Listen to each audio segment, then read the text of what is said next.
Hello guys, welcome to Defense Academy 11. I am Mentor Prashant Kare, Class 2 Officer of ICG, and this year I am appearing for the UPSC interview. So आज हम पढ़ेंगे president rule. तो पहले president rule की जो भी provisions है, president rule किस लिए लगाते हैं, वो सब इस वीडियो में हम देखेंगे। तो देखिए, पहले हम देखेंगे provisions.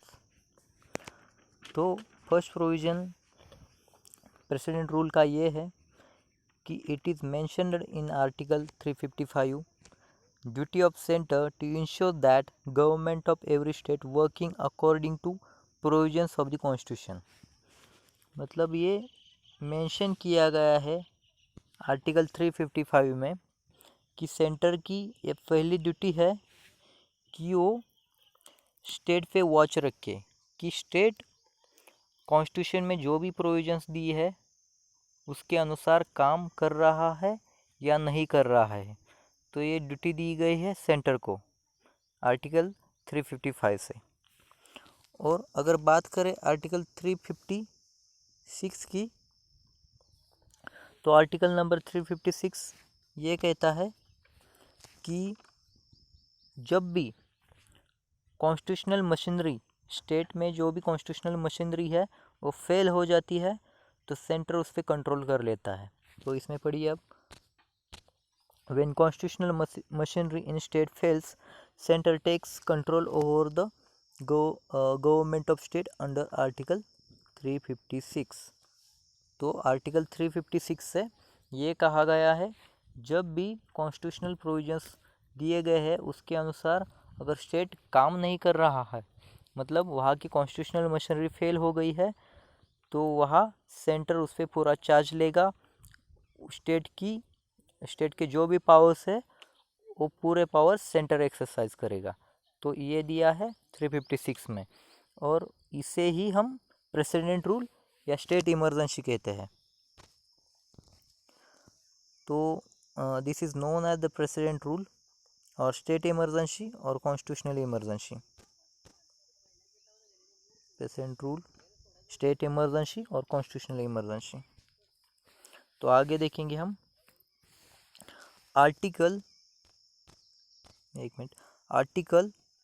356 empowers the president to issue a proclamation if he ensures that condition has come the government of state not working according to the provisions of the constitution. President will act on his own or act on governor's report.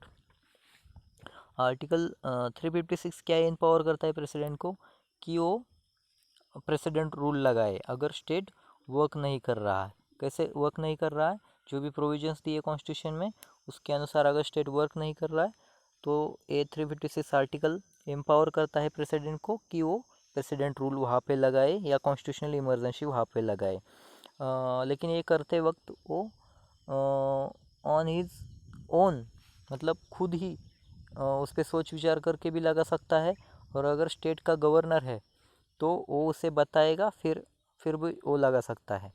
जैसे कि अभी suppose Maharashtra state में presidential rule लगाना है, अगर लगाना है तो वहाँ का जो गवर्नर है वो पहले रिपोर्ट करेगा प्रेसिडेंट को कि भाई साहब यहाँ पे जो भी काम चल रहा है वो कॉन्स्टिट्यूशन के जैसे नहीं चल रहा है, कॉन्स्टिट्यूशन का वायलेशन यहाँ हो रहा है और उसके अकॉर्डिंग वर्क नहीं हो रहा है, तो यहाँ पे प्रेसिडेंशियल रूल लगा दीजिए। तब भी वो प्रेसिडेंट रूल लगा सकते हैं, या गवर्नर अगर ना कहे फिर भी प्रेसिडेंट ऑन हिज ओन, मतलब खुद ही ये इंश्योर कर दे, इसकी श्योरिटी प्रेसिडेंट को हो जाए कि वहाँ पे काम जो चल रहा है वो कॉन्स्टिट्यूशन के अकॉर्डिंग नहीं चल रहा है, तब भी वहाँ पे प्रेसिडेंशियल रूल लगेगा। तो नेक्स्ट स्लाइड में हम देखते हैं। नेक्स्ट स्लाइड में है अकॉर्डिंग टू द आर्टिकल 365 ये नया आर्टिकल आ गया। हमने 355 देखा, 356 देखा, अब ये आर्टिकल है 365। इसमें कहा गया है कि according to article 365 when state fails to comply with or work as per the directions given by the centre then president can impose the rule, president rule. इसका मतलब होता है कि 365 से भी लगा सकता है और 356 से भी लगा सकता है और 365 से भी लगा सकता है। अगर 365 से अगर उसे स्टेट इमरजेंसी या प्रेसिडेंट रूल लगाना है तो उसके लिए ये प्रोविज़न है कि जो स्टेट है वो स्टेट गवर्नमेंट फेल हो गई। किसके लिए फेल हो गई? Comply with the work as per the direction given by the centre. अगर सेंट्रल गवर्नमेंट कोई डायरेक्शन देता है स्टेट गवर्नमेंट को तो वो स्टेट गवर्नमेंट उसे कंप्लाई करने में, उसे लागू करने में या उसका पालन करने में अगर फेल होता है, वो उस डायरेक्शन को, उस ऑर्डर को नहीं मान रहा है, उसके अनुसार काम नहीं कर रहा है, तब भी प्रेसिडेंट यहाँ पे प्रेसिडेंट रूल लगा सकता है। ये आर्टिकल 365 में दिया है, आप याद रखिए। और इसके आगे, after imposing the president rule it is must to approve in both the houses of the parliament within 2 months from the date of issue। इसका मतलब ये है कि जब भी प्रेसिडेंट रूल लगाया जाएगा, चाहे वो 365 से लगाया हो आर्टिकल से या आर्टिकल नंबर 356 से लगाया हो, वो लगाने के बाद विथिन 2 मंथ्स मतलब 2 महीने के अंदर अंदर उसे लोकसभा और राज्यसभा मतलब पार्लियामेंट में उसे पास करके लेना है, उस बिल को पास करना है, तभी जाके ये कंटिन्यू रहेगा। तो कितने दिनों के अंदर पास करना है उसे? Within 2 months. तो ये याद रखिए, विथिन 2 मंथ्स इसको अप्रूव करना है। Once approved rule will continue for 6 month. It can be extended for maximum period of 3 years with every time approval of 6 month. इसका मतलब है जैसे कि ये अप्रूव हो गया 2 महीने के अंदर अंदर, वो कंटिन्यू करेगा 6 मंथ के लिए। डेट ऑफ इशू से लेकर उसकी एंड डेट रहेगी 6 मंथ।